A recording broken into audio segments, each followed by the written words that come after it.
Dear Mr. President, apparently our nation is so broke, but I hope you can pay attention.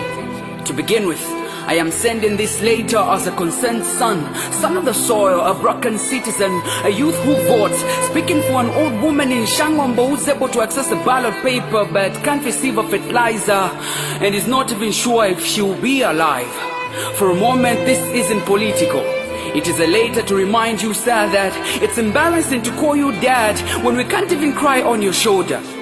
We need to address this issue.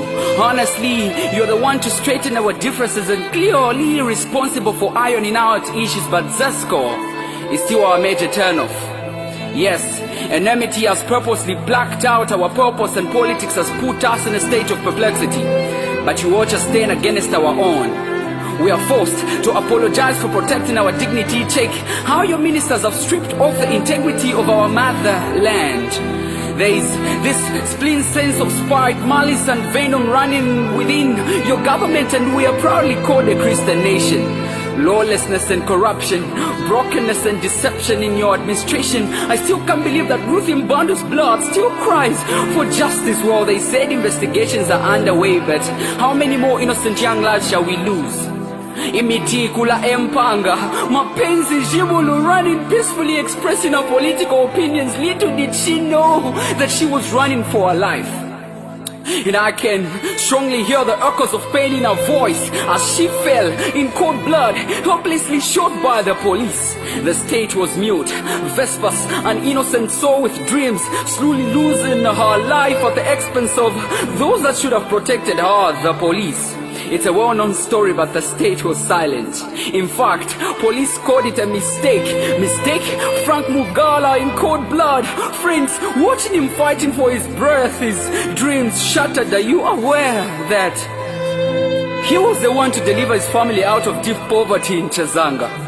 But in all of this, Mr. President, I cry that you may speak. Tell us, are we safe? Is our land safe? Am I next? Mr. President, as citizens, we have questions. Please, explain why no court proceedings have begun on suspected ritual killers who are behind bars. Justice delayed is justice denied. Out of curiosity, are you comfortable seeing our brothers and sisters being scored by the Chinese? Why have you allowed foreigners to take our birthright? I want to remind you that we haven't forgotten. You said it yourself. Ubomba muibalalia muibala. So tell me about the fire tenders, Mukula tree, the Auditor General's report, presidential jet, university meal allowances, target missing money, the unusual bond with the Chinese, load shedding, corruption, fuel prices, youth empowerment, and the 48 miracle houses. Tell me all about that. I miss those days when men, women and children had freedom of expression without fear of being arrested for standing up on what is right. As a voter, I deserve to know why your government sells code hate, resent and direct citizens. We pray and fast yet rob and distort. A father who doesn't protect his children is not wise, but you're defined as a humble man. I pray you take us to our promised land, revisit the wrongs and make it right. It is never too late to rebuild your legacy. How safe will this letter reach to you without getting cited for disrupting peace and being a threat to the nation? It appears freedom of expression and speech is only for the rich, honorable ministers, and not as provided under Article 20, Paragraph 1. For the record, I must say, we are no longer safe, but the voice of the youth shall no longer be silenced. Take this into consideration.